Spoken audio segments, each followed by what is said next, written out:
Sayyidi qala Syekh Zainul Huda marhaban bi hudurikum nahnu nahmadullah ta'ala bi hudurikum fi hadzal majlis wa huwa qala anna qudumakum hadha min a'zami amillah ta'ala wa huwa yaqulu lakum ahlan wa sahlan bi hudurikum wa huwa qala lil hadirin anna hadha alladhi Sayyidi Syekh alladhi ja'a ila huna huwa mudirul jami'ah al-imam asy-Syafi'i bi Mukalla Hadramut Yaman wa huwa yaqulu lil hadirin anna qudumakum hadha qudumukum min baladil awliya wa huwa al-Hadramut Yaman wa huwa yaqulu lil hadirin anna Sayyidi Syekh Muhammad bin Ali Ba'atiyah katib akthar min 15 kutub wa min dzalika kutub dari ghayatul munah wa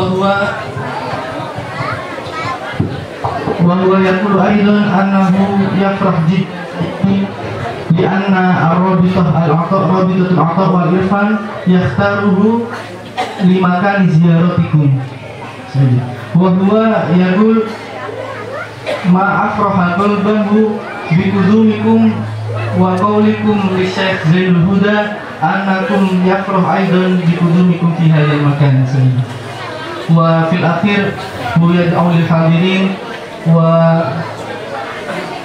yad'u lakum bituli umrikum fi sihhah wal afiyah wa yad'u lil hadirin asa an yakuna al hadirin an yastati'un an yanfa' bikum yanzur ila wujuhakum al mubarakah.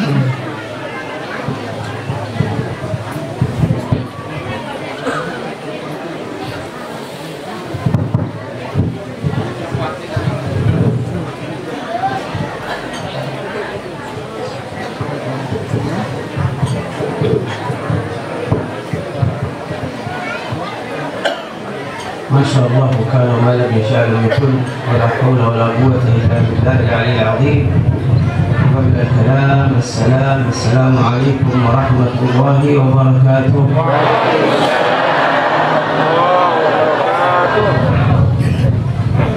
الحمد لله حمدا يليق بجلاله وكماله. الحمد لله حمد الشاكرين المخبتين الذاكرين لأنعم الله سبحانه وتعالى. نحمده على ما من الله به خاصة في هذه البلاد من انتشار المعاهد التي تعني بالإسلام ونشره تعاليمه وحفظ كتاب الله سبحانه وتعالى. فلله الحمد والمنة على ذلك. وينفع الله سبحانه وتعالى بهذا المعهد المبارك معهد بر الوالدين ليخرج الحفاظ والعلماء إن شاء الله تعالى. Sebelumnya dimohon hadirin untuk tenang terlebih dahulu. Sayyidi Syekh Muhammad bin Ali bin Muhammad Ba'atiyah memulai nasihat beliau dengan memuji Allah Subhanahu wa taala atas segala nikmat yang telah diberikan oleh Allah Subhanahu wa taala. Beliau mendoakan kita semua semoga kita dapat menjadi orang-orang yang bersyukur kepada Allah Subhanahu wa taala. Kemudian beliau mengucapkan segala puji bagi Allah Subhanahu wa taala atas segala nikmat yang besar, di antaranya adalah nikmat disebarkannya oleh Allah Subhanahu wa taala, ditakdirkannya terbangun pesantren-pesantren, pondok-pondok yang di dalamnya menyebarkan ilmunya Allah Subhanahu wa taala. Di antaranya adalah pondok pesantren yang kita tempati hari ini, yaitu Pondok Birrul Walidain. Beliau mendoakan semoga dari pondok ini kelak keluar ulama-ulama dan para penghafal Al-Qur'an. Wassalatu wassalam على سيد المرسلين وإمام المتقين والهادي إلى الصراط المستقيم من أتى بالعلم والتعليم من قبل رب العالمين حيث أمره بأن يكون معلما لكتابه معلما لأحكامه، ومن الله تعالى به علينا. وهذه المعاهد وهؤلاء الشيوخ يسيرون على نهجه مما أمره الله سبحانه وتعالى به، فهم يسيرون على خطى رسول الله صلى الله عليه وآله وسلم في هذا المجال العلمي والتعليمي والفتح على طلاب العلم بحفظ كتاب الله سبحانه وتعالى الذي له المكانة العليا. Kemudian beliau melanjutkan dengan sholawat serta salam pada baginda Nabi besar Muhammad Sallallahu Alaihi Wasallam, pemimpin para rasul, imam para muttaqin. Beliau Nabi Muhammad adalah penunjuk untuk menuju jalan yang lurus, yaitu jalan ilmu dan mengajarkan ilmunya Allah Subhanahu Wa Taala. Beliau mengatakan bahwasanya Nabi Muhammad SAW memerintahkan kita untuk menjadi seorang pengajar, menjadi seorang penebar ilmunya Allah Subhanahu Wa Taala dan hukum-hukum syariat agama Islam. Maka pesantren-pesantren seperti ini, guru-guru mereka semua berjalan di atas langkah Nabi Muhammad SAW, berjalan di atas perintah Nabi Muhammad SAW dalam bidang ini, yaitu dalam bidang menyebarkan ilmunya Allah Subhanahu Wa Taala, mengajarkan kepada anak-anak hukum syariat Allah Subhanahu Wa Taala. Juga penghafal Al-Quran, yang mana kata beliau penghafal Al-Quran memiliki tempat yang tinggi di sisi Allah Subhanahu Wa Taala. وعلى آله الطاهرين الذين ساروا على سيره وانتهجوا نهجه وبلغوا كتاب الله سبحانه وتعالى، حيث إننا إذا نظرنا إلى سند القراءات نجدها منتهية إلى سيدنا أمير المؤمنين علي عليه السلام. فسيدنا علي عليه السلام في كثير من سند القراءات متصلة به، وهو عليه السلام كما أخبر النبي عليه الصلاة والسلام بأنه باب مدينة العلم، ولذلك كان عليه الصلاة والسلام يقول: أنا مدينة العلم وعلي بابها. فنحن في هذه المعاهد نشهد طريقة المصطفى صلى الله عليه وسلم في العلم، تعليم، تربية، تحفيظ كتاب الله سبحانه وتعالى. هذه المدرسة المتسلسلة إلى سيدنا علي عليه السلام وإلى الحسنين وإلى من بعدهم علي زين العابدين، ثم إلى سيدنا محمد الباقر، سيدنا موسى، أو إلى سيدنا جعفر الصادق وسيدنا موسى الكاظم. هذه سلسلة أهل البيت الذين عنوا بمثل هذه التربية الحميدة. لذلك كان النبي عليه الصلاة والسلام يأمرنا باتباع طريقهم، فكان يقول: تركت فيكم ما إن تمسكتم به لن تضلوا بعدي أبدا، كتاب الله وعترتي أهل بيتي. Kemudian setelah bersolawat kepada Nabi, beliau bersolawat kepada keluarga Nabi Muhammad SAW yang berjalan di atas jalan Nabi Muhammad SAW. Di antaranya adalah Sayyidina Ali bin Abi Thalib. Beliau mengatakan bahwasanya sanad Al-Quran banyak menuju Sayyidina Ali bin Abi Thalib. Sayyidina Ali bin Abi Thalib banyak sanad Al-Quran, sanad bacaan Al-Quran yang tertuju akhirnya muaranya pada Sayyidina Ali bin Abi Thalib. Hal ini sebagaimana sesuai dengan apa yang disampaikan Nabi Muhammad SAW. Nabi Muhammad mengatakan bahwasanya aku adalah kota ilmu, sedangkan Sayyidina Ali adalah pintunya. Jadi pada sebuah kota, Nabi Muhammad adalah kotanya ilmu, dan Sayyidina Ali bin Abi Thalib adalah pintunya kota ilmu tersebut. Maka kemudian beliau mengatakan, kami menyaksikan pondok pesantren yang seperti ini, diajarkan di dalamnya agama Allah Subhanahu wa taala, ilmu syariat dan ilmu Al-Qur'an. Ini sesuai dengan ajaran Nabi besar Muhammad sallallahu alaihi wasallam. Yang seperti ini sanadnya bersambung sampai Nabi Muhammad sallallahu alaihi wasallam. Pengajaran Al-Qur'an sampai sanadnya kepada Sayyidina Ali bin Abi Thalib, sampai sanadnya kepada Sayyidina Al-Hasanain, cucu Nabi Muhammad sallallahu alaihi wasallam, kepada Sayyidina Ali Zainal Abidin, kepada Sayyidina Muhammad Al-Baqir, kepada Sayyidina Ja'far As-Shadiq, terus nyambung sampai kepada kita semua. Sanad inilah yang harus diikuti sebagaimana sabda Nabi Muhammad SAW. Nabi Muhammad SAW pernah bersabda, aku meninggalkan pada kalian dua hal. Kata Nabi Muhammad, aku meninggalkan pada kalian dua hal, jika kalian berpegang teguh kepada keduanya, kalian tidak akan pernah tersesat selamanya setelahku. Kata Nabi Muhammad. Apa dua hal tersebut? Yang pertama adalah kitabullah, Al-Quran.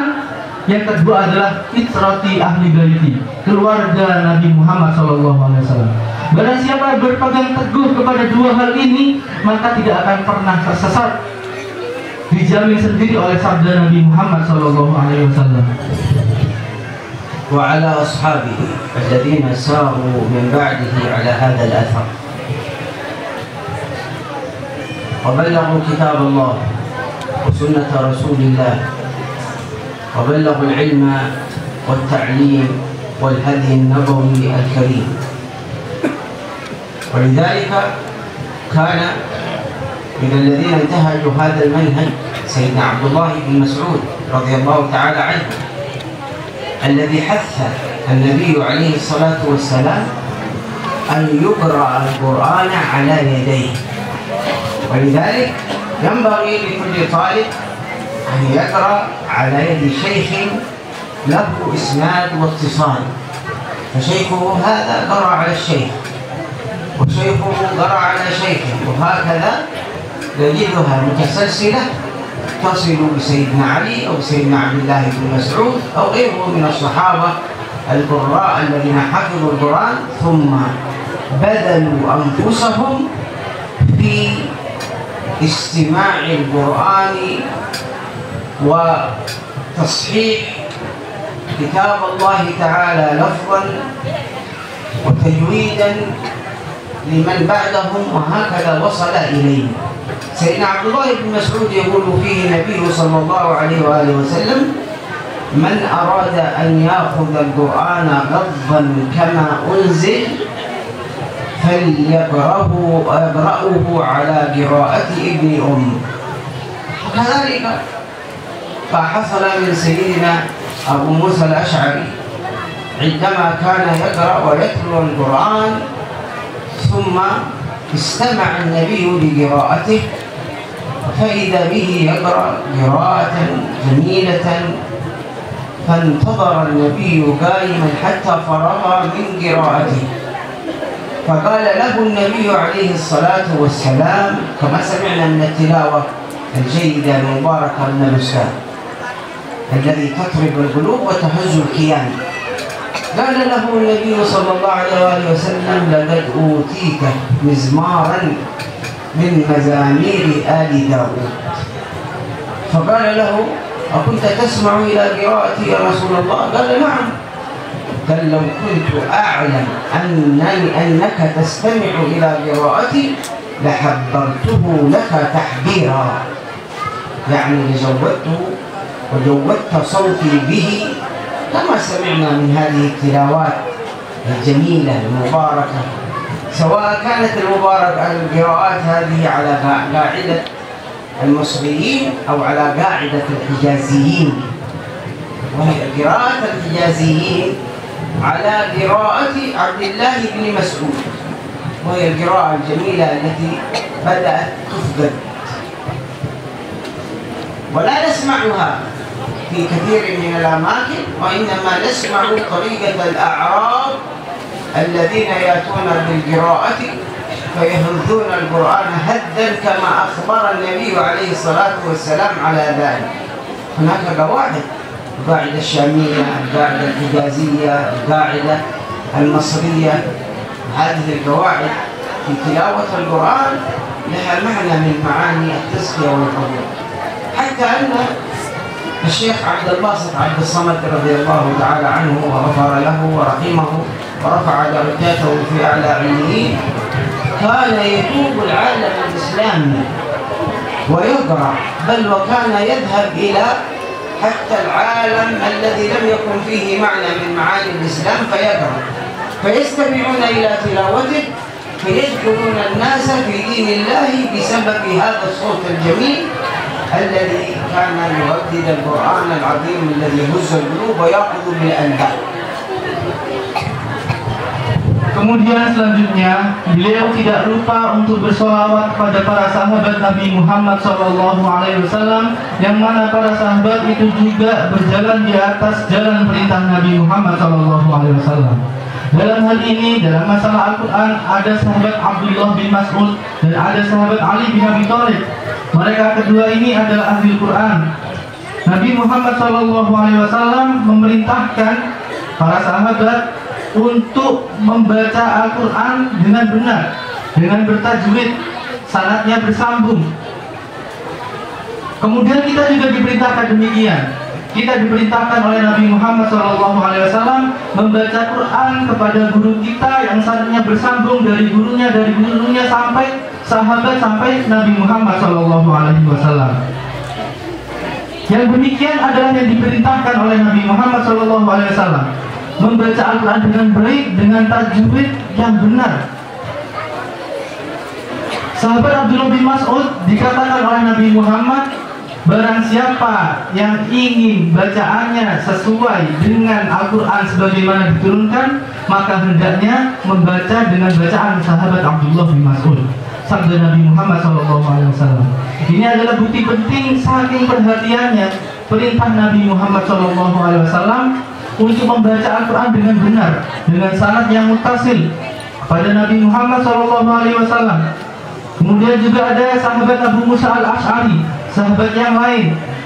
Ketika beliau membaca Al-Quran dengan suara yang merdu, Nabi Muhammad mendengarnya. Kemudian Nabi Muhammad menunggu sampai bacaannya selesai, sahabat Abu Musa al-Ash'ari. Kemudian Nabi Muhammad SAW memujinya, bahwasanya dia, sahabat Abu Musa al-Ash'ari, diberi suara seperti suara merdunya Nabi Daud alaihi salam, keluarga Daud alaihi salam. Mizmar min mazamiri ali Daud, kata beliau, saking merdunya suaranya. Sebagaimana beliau memuji tilawah yang kita baca dari Ustadz sebelum beliau berpidato. Menurut beliau, suara beliau, bacaan beliau itu dapat menggoncang hati. Suara yang demikian yang membuat Nabi Muhammad yang sebagaimana diperintahkan oleh Nabi Muhammad SAW. Kemudian menjelaskan beliau bahwasanya dalam pembacaan Al-Quran itu banyak cara, banyak lagu-lagu, ada Hijazi, ada Misri, ada kaidah-kaidahnya sendiri. Beliau mengatakan bahwasanya kaidah Hijaziyah itu mulai hilang pada saat ini, tapi tidak dengan kaidah-kaidah yang lain seperti kaidah Syami, Hijazi, Misri dan banyak lagi yang lainnya.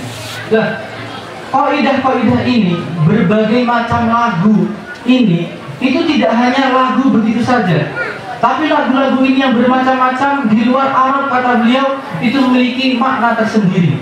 Apa itu makna tazkiyah, kata beliau? Makna kebersihan yang dapat menggoncang hati siapa saja yang mendengarkannya. Beliau mengatakan pernah bercerita seorang qari bernama Abdul Basit Abdus Somad. Abdul Basit Abdus Somad ini qari, suaranya membaca Al-Qurannya benar, tajwidnya benar. Beliau membaca Al-Quran dengan benar di negeri yang gak ada Islamnya, gak ada nuansa-nuansa Islamnya. Tapi ketika beliau membaca Al-Quran dengan benar, dengan suara yang merdu, apa yang terjadi? Setelah mendengar suara beliau membaca Al-Quran, banyak orang Islam, banyak orang-orang yang tidak Islam kemudian masuk agama Islam. Berkat apa? Berkat Al-Quran yang dibacakan dengan benar, dengan suara yang baik. Ini bukti bahwasannya kita diperintahkan oleh Nabi Muhammad SAW membaca Al-Quran dengan benar, kita kasih kepada guru kita, kemudian kita sampaikan ilmu yang kita dapat dari guru kita kepada generasi setelah kita, terus seperti itu sebagaimana yang diajarkan oleh Nabi Muhammad SAW. فهنيئا لهؤلاء الطلبة والطالبات الذين أتوا لتعلم القرآن الكريم وحفظه. هؤلاء لهم عند الله سبحانه وتعالى مزية عظمى، وهذا الترتيب في هذا المعهد لهؤلاء الطلاب إنما هو تحفة وهدية من الله سبحانه وتعالى له. هذا أولا، وسنتكلم عن هذا لأنه له 3 مزايا في هذا المعنى.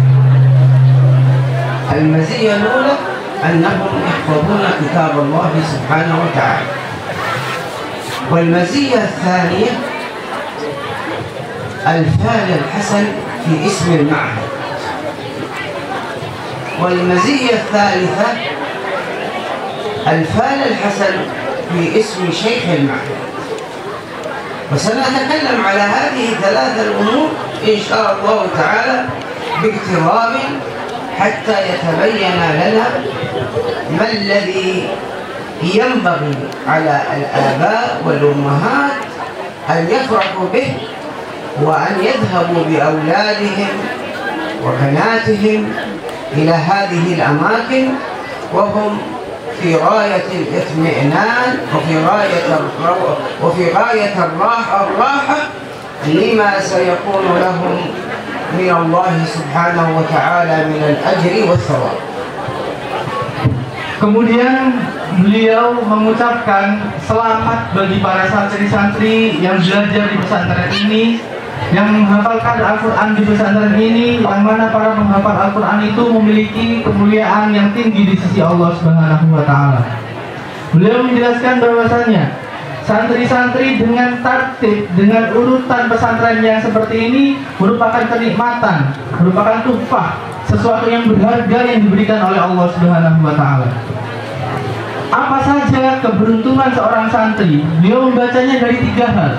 Santri yang belajar di pesantren ini, beliau membacanya atas 3 hal keistimewaan. Yang pertama adalah mereka di sini menghafalkan kitabullah, yaitu Al-Quran. Kemudian yang kedua, doa yang ada di dalam nama pesantren ini. Pesantren ini memiliki nama yang nama tersebut adalah doa menurut beliau. Doa yang bagus, amsalul hasan kata beliau. Kemudian yang ketiga juga keistimewaan yang ketiga yaitu keistimewaan doa yang terkandung dalam nama guru kiai yang mengasuh di pesantren ini. Beliau akan menjelaskan satu persatu dari keistimewaan ini, dan dimohon para hadirin untuk mendengarkan dengan seksama dan dengan sebaik-baiknya pendengaran. الأمر الأول لهؤلاء الطلبة، أولا لما لهم الطالبات أيضا لما لهم من عند الله سبحانه وتعالى من مزية، وما لهم عند الله سبحانه وتعالى من قرب واقتراب، وهم يكونون في مائدة وحياض كتاب الله سبحانه وتعالى. يقول المصطفى صلى الله عليه وآله وسلم عن من يتعلم ومن يعلم القرآن، يقول ليبين معنى الاجتباء والاصطفاء والارتفاع والقرب من الله سبحانه وتعالى والاعتزاز بذلك، أن يعتز هذا الطالب وأن يعتز من يملي على هذا الطالب كتاب الله سبحانه وتعالى. يقول في المعلم والمتعلم لكتاب الله تعالى أهل القرآن هم أهل الله وخاصته، كما أن لكل رئيس ولكل دولة خواص وهم علية القوم، فعلية القوم في الأرض عند الله سبحانه وتعالى هم المعلمون للقرآن والمتعلمون للقرآن.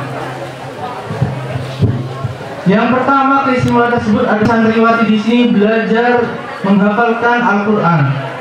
Ini merupakan kedudukan istimewa, kata beliau, bahwasanya mereka sebenarnya ada dalam jamuan Allah Subhanahu wa Ta'ala. Beliau menjelaskan bahwasanya penghafal Al-Quran, orang yang belajar Al-Quran, mereka telah dipilih oleh Allah Subhanahu wa Ta'ala, ditakdirkan oleh Allah Subhanahu wa Ta'ala, yang mewajibkan mereka yaitu penghafal Al-Quran berbangga diri atas pilihan ini. Mereka telah dipilih oleh Allah Subhanahu wa Ta'ala. Tidak semua orang dipilih untuk menjadi orang yang menghafalkan Al-Quran. Ini sesuai dengan sabda Nabi Muhammad SAW. Nabi bersabda terkait keistimewaan penghafal Al-Quran, ahlul Qur'ani hum ahlullahi wa khassatuh, kata Nabi. Orang yang menghafal Al-Quran, yang belajar Al-Quran terus menerus adalah keluarganya Allah wa khassatuh, orang khususnya Allah Subhanahu wa Ta'ala. Beliau menjelaskan setiap daerah, setiap orang itu pasti memiliki orang-orang khusus. Kepala daerah atau siapapun punya orang-orang terdekat, orang-orang khusus yang bisa sampai. Lah para penghafal Al-Quran ini adalah orang-orang khususnya Allah Subhanahu wa Ta'ala, orang-orang terdekatnya Allah Subhanahu wa Ta'ala. هذه الميزة الأولى لأهل القرآن. الميزة الثانية أن النبي صلى الله عليه وآله وسلم نعتهم بالخيرية. الله سبحانه وتعالى عندما أتى إلى هذه الأمة المحمدية قال في كتابه كنتم خير أمة أخرجت للناس. بمجموع الأمم أمة محمد هي خير الأمم. طيب هذه الأمة مجموعها خير أمم أهل الأرض الذين عاشوا في هذه الأرض من عهد آدم عليه السلام إلى عهد نبينا محمد صلى الله عليه وآله وسلم. طيب من هم خير هذه الأمة الخيرية؟ قال عليه الصلاة والسلام ليبين أن الخاصة من هؤلاء أهل الخير ووصفهم بالخير خاصة، فقال عليه الصلاة والسلام خيركم من تعلم القرآن وعلمه. لكي تكتمل الخيرية يتعلم القرآن، ثم إذا تعلم القرآن لا يمكث في بيته، بل عليه أن يبذل تعليم القرآن حفظا وترشيد وإرشادا وتوجيها وتنويرا. فلذلك هم هذه الكوكبة، كوكبة القرآن، هم خير هذه الأمة والتي هي بدورها خير الأمم. Kemudian keistimewaan kedua terkait umat yang menghafalkan Al-Quran. Yang pertama adalah Allah Subhanahu wa Ta'ala telah mensifati umat Muhammad secara keseluruhan, kita semua yang menjadi umat Nabi Muhammad itu sebaik-baik umat. Kata Allah dalam Al-Quran, kuntum khairu ummatin ukhrijat linnas, bahwasanya umat Nabi Muhammad ini, kita semua ini adalah sebaik-baik umat. Dari zaman Nabi Adam sampai zaman Nabi Muhammad, yang terbaik adalah umat Nabi Muhammad. Terus pertanyaan selanjutnya, dari umat Nabi Muhammad ini siapa yang paling baik? Umat Nabi Muhammad paling baik dari umat-umat yang lain. Terus dari umat Nabi Muhammad siapa yang paling baik? Jawabannya adalah yang paling baik dari umat Nabi Muhammad adalah yang belajar Al-Quran dan yang mengajarkan Al-Quran. Sebagaimana apa? Sebagaimana sabda Nabi, khairukum man ta'allama al-Qur'ana wa 'allama. Jadi double kebaikan orang umat Nabi Muhammad yang belajar dan mengajarkan Al-Quran, mereka mendapatkan kebaikan dan kebaikan yang lebih khusus. Kebaikan sebagai umat Nabi Muhammad dan kebaikan lagi di dalam kebaikan. Jadi yang terbaik dari seluruh umat yang ada adalah mereka yang mengajarkan Al-Quran dan belajar Al-Quran. Maka beliau menasihati seseorang yang sudah mempunyai ilmu Al-Quran, Seseorang yang sudah bisa mengajarkan Al-Quran, baik itu menghafal atau memaknai Al-Quran sebagai sebuah nasihat, sebuah petunjuk, hendaknya jangan berdiam diri di rumah tapi keluar. Dia mengajarkan Al-Quran. Biar apa? Biar kita masuk sebagai orang yang dicap baik oleh Allah Subhanahu wa Ta'ala. Kebaikannya khusus, kebaikan yang paling baik oleh Allah Subhanahu wa Ta'ala. وأيضا من خصائص حامل القرآن العامل به القائم بحدوده المنتهي عن نواهيه التالي له في آناء الليل وأطراف النهار أنه إذا أدخل في قبره لا يأكل جسده الدود. هذه من خصائص صاحب القرآن.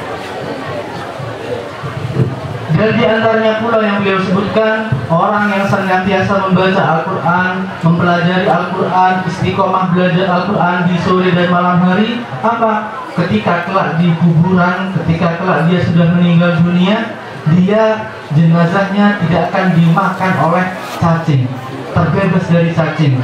Ini adalah salah satu juga maziyah atau kelebihan orang yang istiqomah belajar Al-Quran. بل أن صاحب القرآن الذي يحافظ على ما يكون من أمور القرآن وقد يحصل منه بعض الزلل فيأتي يوم القيامة لكونه تجاوز.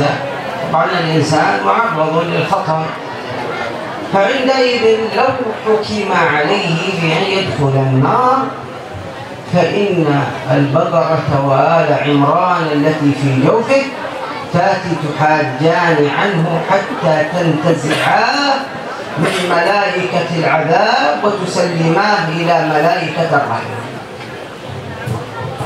Kemudian lagi beliau mengatakan bahwasanya orang yang istiqomah belajar Al-Quran, menghafal Al-Quran, penjaga Al-Quran, dia juga manusia, pasti memiliki kesalahan, pasti dia pernah melakukan dosa, suatu dosa. Bagaimana kemudian kelak di hari kiamat? Beliau mengatakan bahwasanya kelak ketika orang yang belajar Al-Quran, ahli Al-Quran, istiqomah membaca Al-Quran masuk neraka karena dosanya, kemudian akan diangkat oleh para malaikat.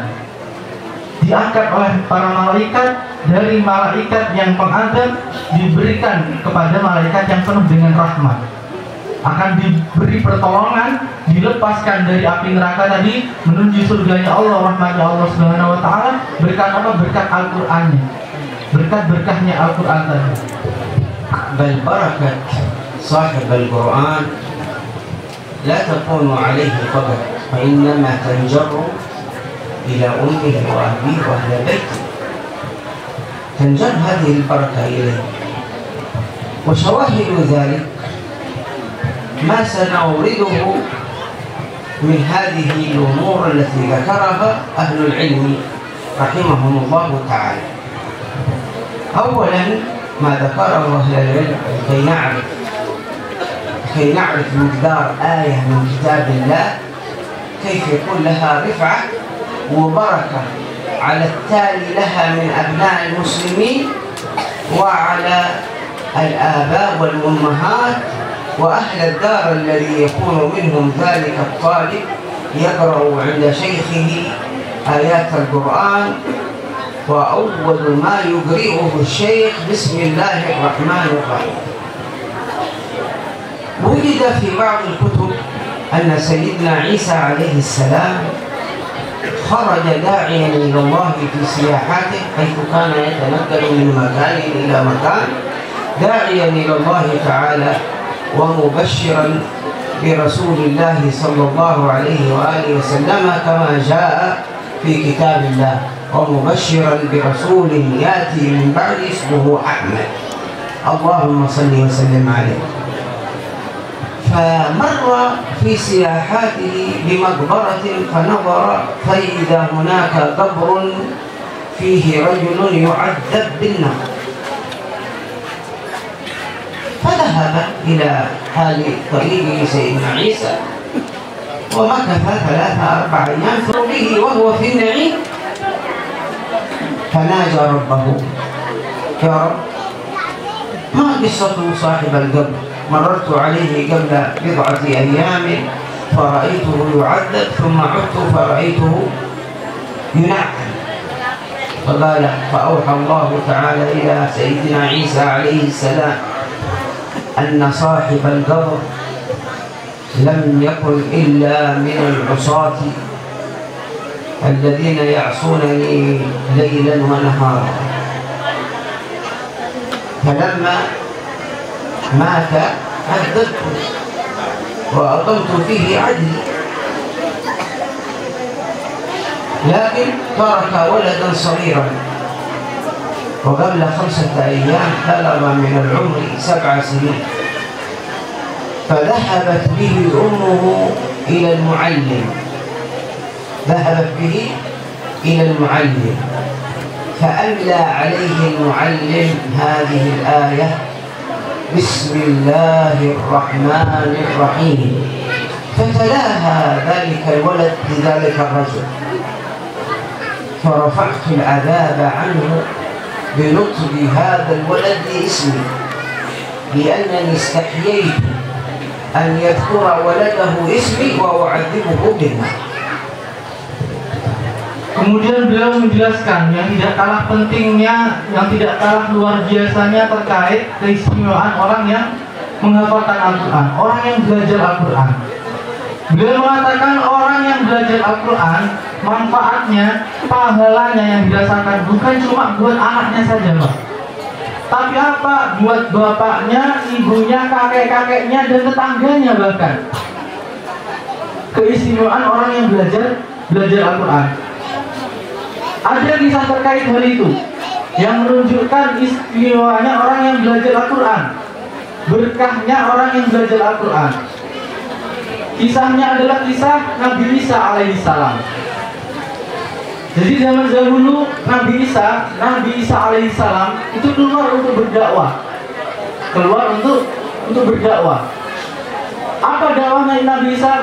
Nabi Isa berdakwah, memberi kabar gembira bahwasanya akan datang Nabi yang bernama Nabi Muhammad SAW.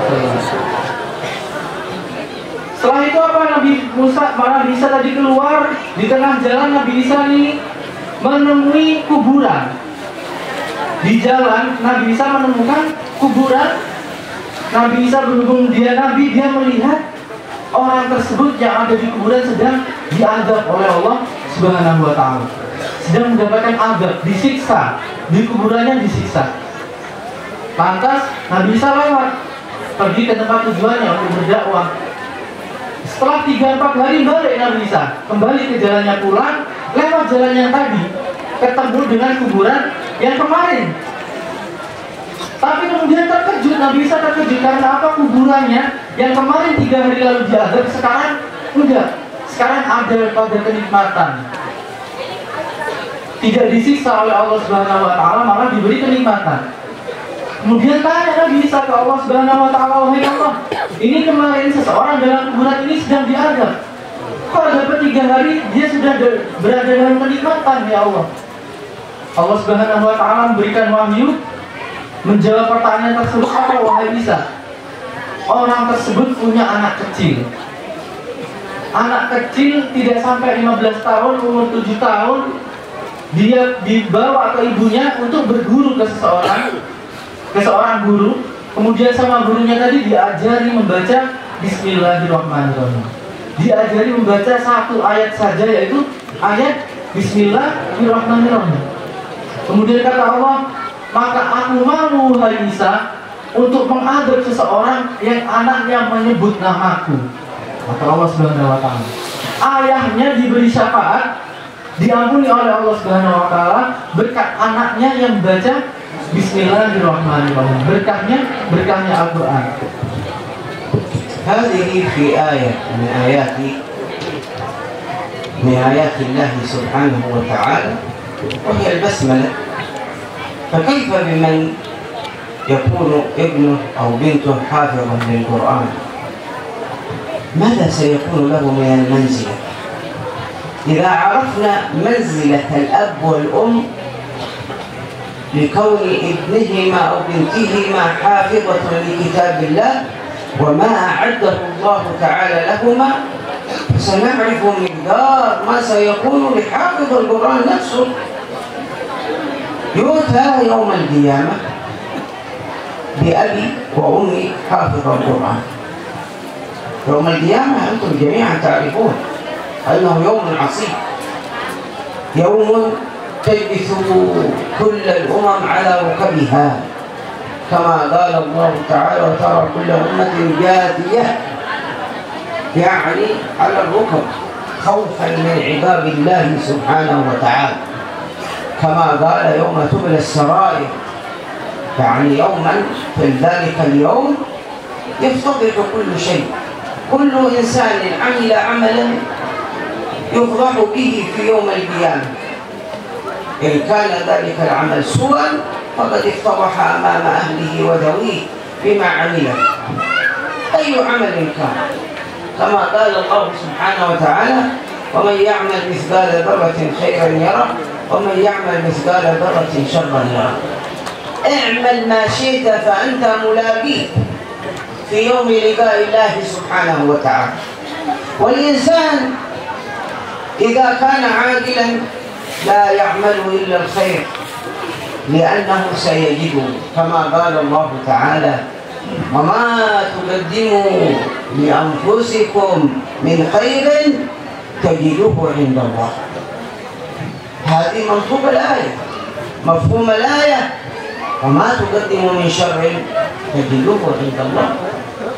لذلك الإنسان يحرص على الاستقامة، يحرص على أن يكون مرضيا لله، مرضيا لرسول الله، لا غاضبا مغضبا لهما. ينبغي له ذلك في ذلك اليوم العظيم الذي له الأهوال العظام. سنذكر إن شاء الله بعضها، وسنذكر التحفة التي ستكون لذلك الأب ولتلك الأم بسبب حفظ الابن أو البنت للقرآن الكريم. Keistimewaan yang lain yaitu kelak pada hari kiamat. Orang-orang yang belajar Al-Quran, menghafal Al-Quran, kelak di hari kiamat itu bisa menolong ayah dan ibunya. Ayah dan ibunya menjadi istimewa berkat anaknya yang menghafal Al-Quran. Apalagi orang yang menghafalkannya sendiri. Ayah dan ibunya aja diistimewakan, apalagi anak yang menghafal Al-Quran kelak di hari kiamat. Hari kiamat yang bagaimana beliau menjelaskan, hari kiamat itu berat. Semua umat mengeluh, semua orang mengeluh. Pada hari itu semua amal diungkap oleh Allah Subhanahu wa Ta'ala. Yang jelek akan dibalas jelek, yang bagus akan dibalas bagus. Kemudian beliau mengucapkan, wa may ya'mal mithqala dzarratin khairan yarah. Sedikit amal baik ada manfaatnya, sedikit amal jelek ada ganjarannya kelak di hari kiamat. Maka beliau mengatakan seseorang yang berakal itu tidak mungkin beramal dengan amal yang jelek. Karena apa? Karena dia tahu kelak di hari kiamat akan dibalas dengan ganjaran oleh Allah Subhanahu wa Ta'ala, ganjaran buruk oleh Allah Subhanahu wa Ta'ala. Wa ma tuqaddimu li anfusikum min khairin tajiduhu indallah, di dalam Al-Quran. Apa yang dilakukan oleh seorang mukmin di dunia berupa kebaikan, dia akan mendapatinya di akhirat, pahala. Kalau baik, kalau buruk ya sebaliknya. Kalau yang diberikan di dunia buruk, maka di akhirat mendapatkan azab oleh Allah Subhanahu wa Ta'ala. Maka disinilah diuji keistiqomahan seseorang, konsistennya seseorang, tetapnya seseorang. Kemudian beliau akan menjelaskan tentang keistimewaan bagi para penghafal Quran itu sendiri kelak di hari kiamat itu bagaimana. Mari kita dengarkan. وأنت يا صاحب القرآن، يا ابن صاحب، يا أبو، يا أم صاحب القرآن، ستقدم يوم القيامة ما تجده عند ربك من كون ابنك حرصت عليه أن يحفظ القرآن الكريم. ماذا سيكون في ذلك اليوم؟ هذه الشمس تدنو على رؤوس الخلائق، وتكون الآن هذه الشمس في مسافات بعيدة ولو قربت من الأرض شبرا لأحرقتها، فكيف وهي تدنو من الرؤوس قدر ميل؟ فيكون الناس في ظلم وفي حر شديد وفي بؤس وفي عناء، حتى أنهم من كثرة ما يجدونه من هذا الألم الشديد يتمنى أقوام منهم ولو يلقى بهم في النار من شدة ما يلاقونه من ذلك الزحام ومن العرق ومن دنو الشمس على الرؤوس. لكن الأب والأم لصاحب القرآن تحفظ، تأتي بهم الملائكة تقول لهم أنتم الآن استظلوا تحت ظل عرش الرحمن، ابتعدوا عن هذا الزحام، ابتعدوا عن الحرارة وشدة الحرارة. ثم يجعل لكل واحد منهم كرسي فيجلس عليه، ثم يأتيان بتاج يوضع على رأس أم صاحب القرآن وأب صاحب القرآن، ويسمى هذا التاج بتاج الكرامة. ومن لبس تاج الكرامة لا يحزن حينما يحزن الناس، ولا ينصب حينما ينصبون الناس، ولا يلمسه شيء من الشدة والعذاب والتعب والخوف والوجل في ذلك اليوم الذي ينتاب الناس. هذه الجائزة العظيمة الكبرى للأب والأم، فكيف لمن حفظ القرآن نفسه؟ Kelak di hari kiamat, hari tersebut beliau menjelaskan para umat itu saling berebut. Gambarannya bagaimana? Gambarannya pada saat itu matahari tinggal sejengkal dari kepala manusia. Matahari tinggal 1 mil dari kepala manusia. Padahal di dunia hari ini, Pak, Bu, bahwasanya matahari lebih dekat 1 siber saja, 1 jengkal saja lebih dekat ke bumi, kebakar. Bumi ini bakal terbakar. Lah kelak di akhirat itu apa? Matahari yang panas itu berada 1 kilan di atas kepala orang-orang pada saat itu. Tapi apa, wahai Bapak? Tapi apa? Orang yang menghafal Al-Quran itu diberi keistimewaan. Apa keistimewaannya? Ayahnya dan ibunya dipanggil oleh malaikat. Jadi yang punya anak hafal Al-Quran pada hari kiamat yang serba panas itu, serba manusia mengeluh, apa? Ayah dan ibu yang punya anak hafal Quran dipanggil para malaikat, kemudian disediakan kursi khusus, kursi yang ada di dalam naungan Allah. الابن أو الأب أو الأم إذا ذهبت بابنها إلى هذا المعهد المسمى ببر الوالدين، كلا كما يقول السلف الصالح كل له من اسمه نصيب. الأسماء تعود على ذويها، ولذلك كان صلى الله عليه وآله وسلم إذا أتى إنسان وله اسم ليس بجميل فإذا به يسميه باسم جميل. هكذا كان عليه الصلاة والسلام. لما؟ يستقصد الفال الحسن، فلذلك يقولون كل له من اسمه نصيب. هذا بر الوالدين. والعجيب أيضا الفال الثاني أن شيخه اسمه زين الهدى. الزين يعني شيء جميل، وكل له من اسمه نصيب، وينعكس ذلك النصيب إلى من حوله من أولاده وأبنائه وتلاميذه وأصدقائه. ولم يكتفي بأن يكون زينا، بل كان زين الهدى، والهدى هو الطريق المستقيم الذي يدلك على الله سبحانه وتعالى وتصل إلى الله من خلاله، وتصل إلى رسول الله صلى الله عليه وآله وسلم من خلاله. فهنيئا لهؤلاء الأبناء بهذه الثلاثة الأشياء: أولا كونهم يحفظون القرآن الكريم في هذا المعهد، ثانيا ما لهم من الفال الحسن. نسأل الله سبحانه وتعالى أن يحسن أوقاتنا وأوقاتهم وأن يرعانا ويرعاهم.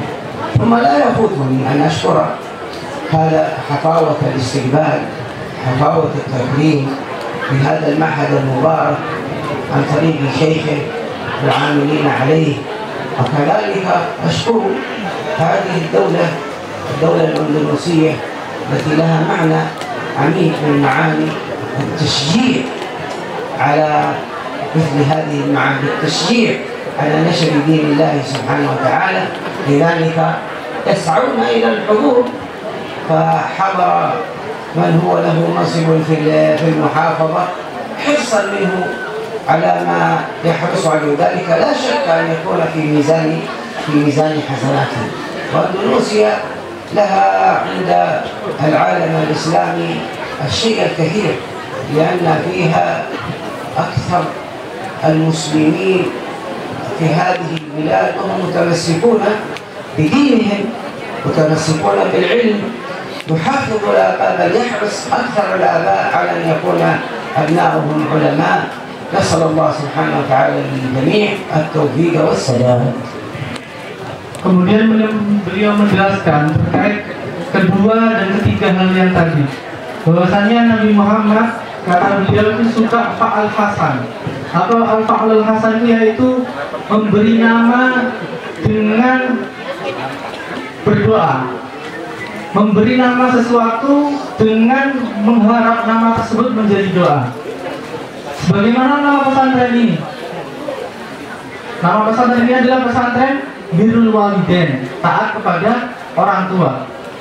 Nah, yang seperti ini, nama seperti ini secara tidak langsung menjadi doa yang mendoakan para pegiat yang ada di dalamnya, mulai dari gurunya, murid-muridnya, para wali santrinya, agar menjadi seseorang yang bertaat kepada kedua orang tuanya. Hal ini sesuai dengan yang diajarkan Al-Quran. Dan Al-Quran dijelaskan bahwasanya orang yang menghardik kedua orang tuanya, tidak hormat kepada orang tuanya, itu akan dimurkai oleh Allah Subhanahu wa Ta'ala. Beliau mengatakan setiap nama pasti ada bagiannya. Maksudnya bagaimana? Setiap nama baik, nama yang baik yang diharapkan menjadi doa, pasti ada bagian ijabahnya, pasti ada bagian yang dikabulkan oleh Allah Subhanahu wa Ta'ala. Maka beliau mendoakan nama pesantren ini sebagai doa Birrul Walidain, semoga kita semua menjadi orang pada. Kemudian yang kedua, yaitu nama guru kita semua, guru pesantren ini, yaitu Zainul Huda. Zainul Huda itu artinya apa? Zain adalah baik, orang yang baik. Maka menjadi doa bagi beliau, bagi anak-anak beliau, bagi murid-murid beliau, bagi santri-santri beliau untuk menjadi orang yang baik. Tidak cukup dengan itu, nama selanjutnya adalah Zainul Huda. Al-Huda, Huda itu petunjuk, sebaik-baik petunjuk, Zainul Huda. Maka harapannya apa? Harapannya dengan nama ini kita semua yang ada di sini mendapatkan apa? Mendapatkan petunjuk yang baik. Karena apa? Karena setiap nama pasti ada bagian yang diberikan oleh Allah Subhanahu wa Ta'ala, yang dikabulkan oleh Allah Subhanahu wa Ta'ala. Maka beliau, Sayyidi Syekh Muhammad bin Ali Ba'atiyah, mengucapkan selamat pada para hadirin yang hadir di tempat ini, yang telah meluangkan waktunya di tempat ini. Semoga ketiga maziyah ini, ketiga keistimewaan ini didapatkan oleh para hadirin semuanya. Yang pertama adalah maziyah pemanfaat Al-Quran, yang kedua adalah barokah nama tafaul nama pondok pesantren, yang ketiga adalah tafaul nama doa dari nama Guru Zainul Huda. Kemudian terakhir beliau mengucapkan terima kasih banyak atas sambutan para hadirin yang diwakili oleh Guru Zainul Huda. Beliau mengucapkan banyak terima kasih. Beliau menjelaskan bahwasanya negeri Indonesia sangat kental sekali keislamannya. Apa buktinya? Buktinya adalah para hadirin yang rela datang ke sini meluangkan waktunya. Belum lagi para jajaran pemerintahan juga yang meluangkan waktunya untuk acara-acara keislaman, menyebarkan ilmunya Allah seperti ini. Beliau mengatakan bahwasanya Indonesia adalah negara dengan penduduk terbanyak orang Islamnya. Maka beliau mengatakan hal ini harus dijaga, yaitu dengan apa? Dengan berpegang teguh pada agama dan berpegang teguh pada ilmu. Kata beliau, ilmu dan agama. Beliau terus memberi nasihat kepada kita semua, kepada para orang tua, agar selalu mendidik anaknya menjadi seorang yang ahli ilmu, agar menjadi seorang ulama. Dan terakhir beliau mendoakan kita semua, semoga kita semua diampuni oleh Allah Subhanahu wa Ta'ala.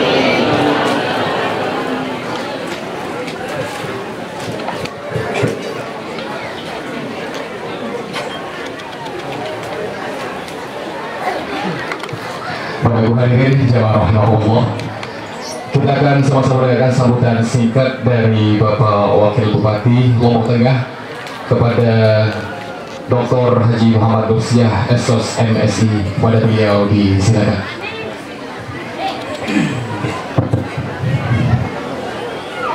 Bismillahirrahmanirrahim. Assalamualaikum warahmatullahi wabarakatuh. Yang sama-sama kita muliakan, alhamdulillah hadir langsung dari para syekh, guru yang banyak, alumni di Lombok Tengah di Yaman, yang kami hormati al-mukarramun, para guru, para ustaz, yang kami hormati tokoh agama, tokoh masyarakat, jamaah lagi ini, Pak Lurah, Pak Babinsa, Babin Kantuk, yang kami hormati. Atas nama Pemda Lombok Tengah menyampaikan selamat datang para syekh dari Yaman yang berkenan hadir di Lombok Tengah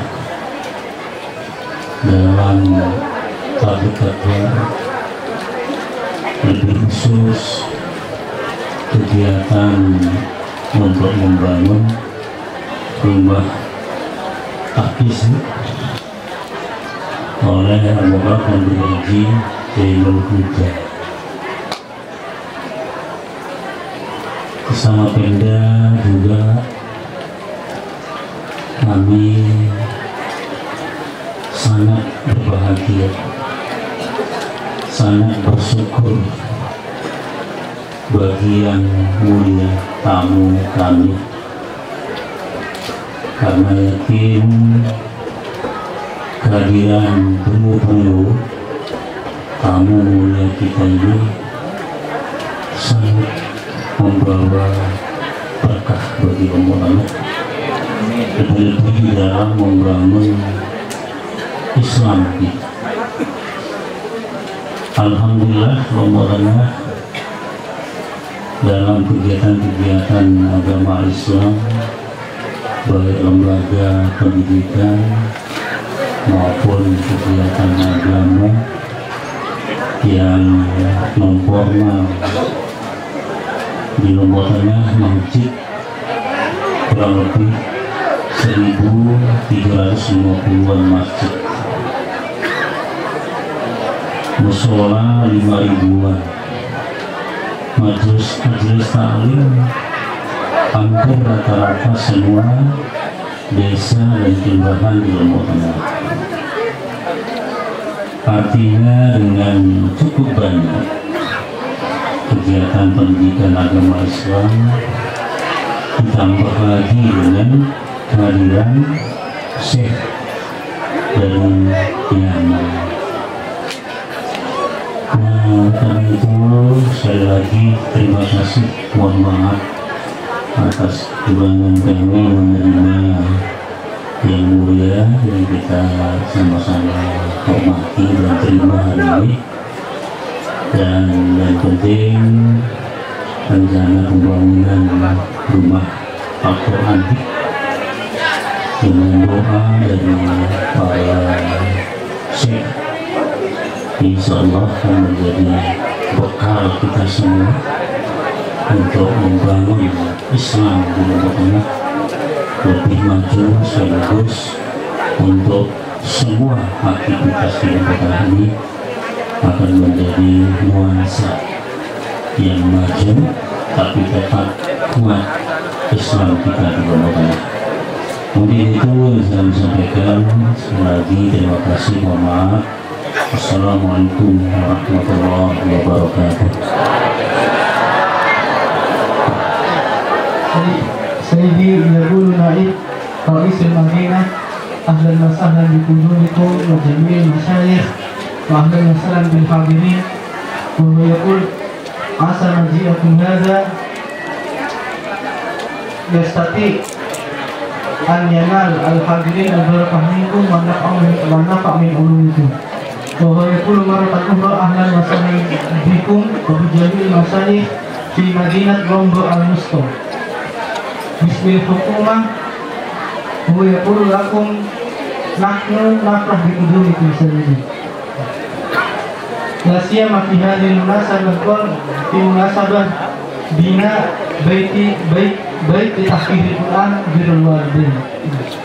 وهو يقول إن في مدينة رومبو المسطو هذا في شعائر الإسلام كثيرة. وهو يقول أكثر من 1350 مسجد و5000 مصلى، وفي كل قرية مجلس تعليم، في كل قرية مجلس تعليم. وبقدومكم هذا سيدي وهو يرجو أن يثبت هذه الحالة ويتقدم هذه الحالة لعزة الإسلام والمسلمين. وهو يقول في الأخير نطلب منكم العفو إذا كان في التفسير في أي شيء سيدي.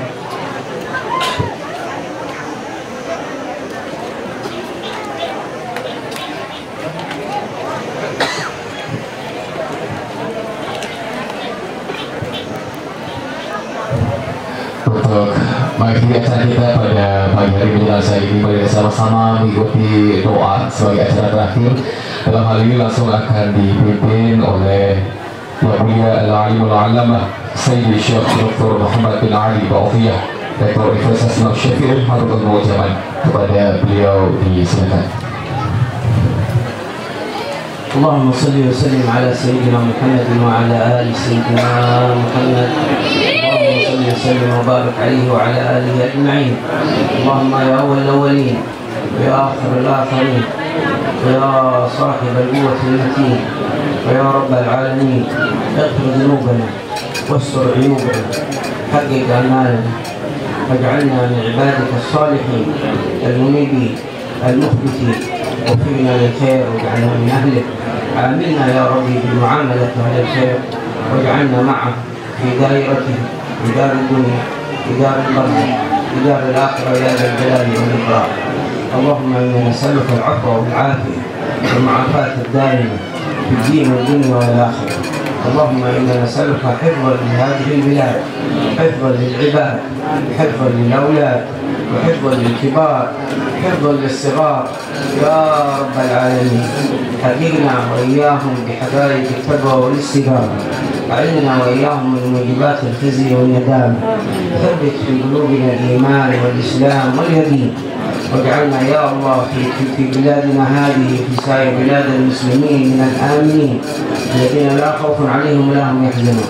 اللهم آمنا في أوطاننا، اللهم آمنا في أوطاننا، اللهم آمنا في أوطاننا، وأصلح أئمتنا وولاة أمورنا، ووفقنا للهدى واجعلنا من أهل الهدى. يسر معنا ظاهرا وباطنا، واحفظ هذه البلاد، بلاد اندونيسيا، من جميع المصائب والكيد والذين يكيدون لها في عقائدها أو في اقتصادها أو في غير ذلك من الأمور. اجعل اللهم تدميرهم في تدبيرهم، اجعل دائرة السوء عليهم، واحفظ هذه البلاد بقواعدها وعوائدها التي تنبني على قواعد الإسلام. اللهم احفظ هذه البلاد Al-Mukarramun dan Syekh dan para pejabat, Bapak Wakil Bupati, Bapak Lurah, dan Al-Mukarramun yang ada di sini. Kepada Bapak Ibu semuanya jangan berdiri dulu.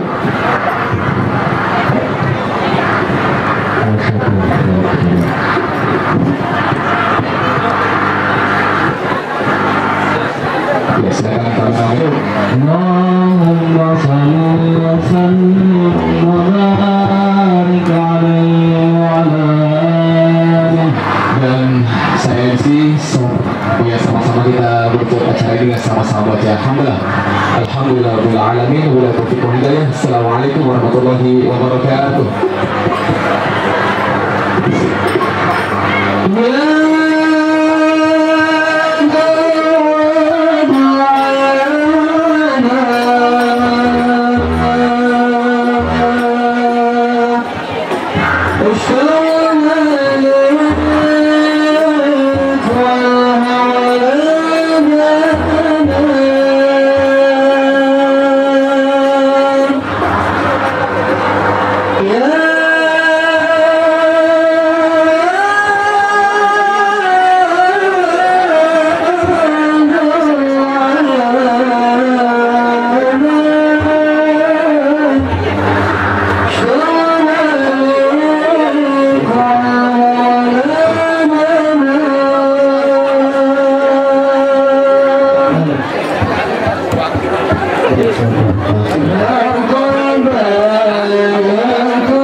الفرقان